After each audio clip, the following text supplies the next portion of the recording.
आज हरियाणा के यमुनानगर जिले में चल रहे 24 घंटे के अखंड श्री दुर्गा चालीसा पाठ के समापन में भारतीय शक्ति चेतना पार्टी की राष्ट्रीय अध्यक्ष शक्ति स्वरूपा बहन संध्या शुक्ला जी का आगमन हुआ। कार्यक्रम में पार्टी के राष्ट्रीय उपाध्यक्ष सिद्धाश्रम रत्न सौरभ द्विवेदी जी एवं सिद्धाश्रम चेतना अध्यक्ष जी भी उपस्थित रहे। सिविल लाइन जगाधरी में चल रहे इस कार्यक्रम में राष्ट्रीय अध्यक्ष ने भगवान राम एवं भगवान कृष्ण के जीवन चरित्र को जीवन में उतारने के साथ ही उपस्थित भक्तों को सत्य धर्म के पथ पर आगे बढ़ते रहने की प्रेरणा दी। वरना समाज इसी प्रकार से भटकता रहेगा, धर्म के प्रति उनकी आस्था कम होती जाएगी। व्यक्ति कहता है कि हमें गुरु की आवश्यकता नहीं, हम क्यों धर्म गुरु बनाएं, हम तो डायरेक्ट भगवान से संबंध स्थापित कर सकते हैं, हमें मार्गदर्शन की क्या आवश्यकता है, हम तो घर में भी पूजा पाठ करके हम अपने आप आगे बढ़ सकते हैं। नहीं बढ़ सकते, क्योंकि जब जब भी समाज में परिवर्तन आया है, जब जब भी समाज में मार्गदर्शक आए हैं, जब जब भी इस धरा पर ऋषियों ने जन्म लिया है, उन्होंने मानव रूप ही धारण किया है। मानव रूप में ही इस धरा पर आए हैं। चाहे भगवान राम हो, जिन्होंने सतयुग की स्थापना की, जिन्होंने राम राज्य की स्थापना की, जिन्होंने राक्षसों का वध किया, समाज में महिला के सम्मान के लिए उन्होंने एक मिसाल पेश की, स्वयं मर्यादा पुरुषोत्तम कहलाए, वह भगवान श्री राम भी मानव रूप में ही तो आए थे। उन्होंने समाज को दिशा प्रदान की। भगवान कृष्ण इसी धरती पर महाभारत का युद्ध करके गए, समाज को गीता जैसा उपदेश प्रदान किया, एक ऐसा ग्रंथ प्रदान किया कि वास्तव में यदि गीता के उपदेश को व्यक्ति अपने जीवन में धारण कर ले तो वह मोक्ष की प्राप्ति कर सकता है। इसी धरा से वह आवाज उठी और वह मानव रूप में इस धरा पर आकर के उन्होंने समाज का मार्गदर्शन किया।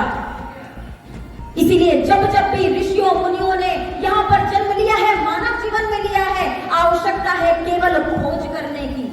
इसके अलावा धर्म के नाम पर पाखंड फैलाकर समाज का शोषण करने वाले रामपाल और राम रहीम जैसे वेशधारी बाबाओं से भी उन्होंने समाज को सजग किया।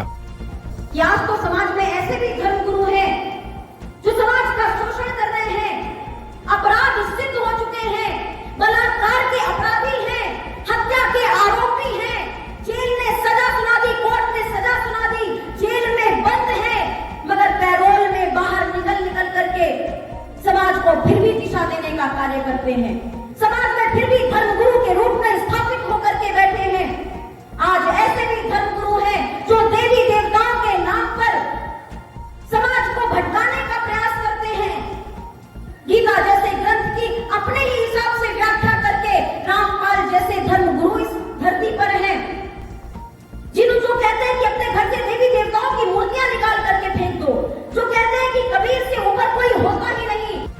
इसके बाद कार्यक्रम में उपस्थित पार्टी के राष्ट्रीय उपाध्यक्ष ने अपने चिंतनों में भगवती मानव कल्याण संगठन द्वारा हरियाणा प्रदेश में पिछले 35 वर्षों से चलाए जा रहे जन जागरण अभियान की चर्चा की एवं सभी को धर्म मार्ग पर चलकर जीवन में संतुलन स्थापित करने का मार्ग बताया। वैसे तो भगवती मानव कल्याण संगठन इस हरियाणा प्रदेश में पिछले 35 वर्षों से कार्य कर रहा है। लोग कहेंगे 35 वर्ष हो गए और आप बहुत ज्यादा दिखाई नहीं देते।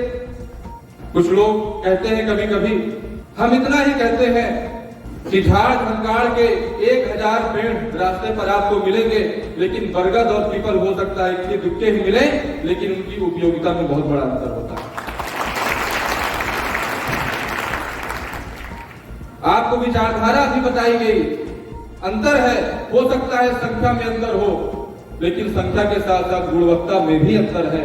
पूरे भारत देश में परम पूज्य योगीराज श्री शक्तिपुत्र जी महाराज की तपस्या के परिणाम स्वरूप, उनके पुरुषार्थ के परिणाम स्वरूप आज पूरे भारत देश में कम से कम 30 लाख से ऐसे ज्यादा लोग हैं जो इस वर्तमान विषमता में नशा मांसाहार से मुक्त जीवन जीते हैं और जाति भेद छुआछूत से रहित रह करके सभी के कल्याण के लिए समान भाव से कार्य करते हैं। ऐसी दूसरी संस्था आपको कभी नहीं मिलेगी। आपके जीवन में परिवर्तन कैसे आए? हमारे जीवन में परेशानी है, सबके जीवन में होती है। उस परेशानी के बीच कैसे चमक रखा जाए जीवन में, कैसे प्रसन्नता रखी जाए, कैसे तनाव रहित जीवन जिए, कैसे अपने गुरु का आशीर्वाद प्राप्त करें, कैसे घर में व्रत उपवास रखते हैं, मंदिर जाते हैं, तीर्थ जाते हैं, गुरुद्वारे जाते हैं, कहीं भी जाते हैं, कैसे वहां की ऊर्जा को समाहित करें। पात्रता चाहिए। परम पूज्य योगीराज शक्तिपुत्र जी महाराज कहते हैं कि पात्रता ग्रहण करना पड़ेगा। पात्रता नहीं है तो घर में चाहे कोई भी यज्ञ करवा लो, अनुष्ठान करवा लो, कथा करवा लो, कुछ भी करवा लो, किसी भी कथा भागवत में चले जाओ, पात्रता नहीं है जीवन में तो कभी भी आप कोई ऊर्जा ग्रहण नहीं कर पाओगे। यही कारण है हम पैसा तो बहुत फेंक रहे, दान धर्म तो बहुत कर रहे, लेकिन जीवन में संतुलन नहीं ला पा रहे।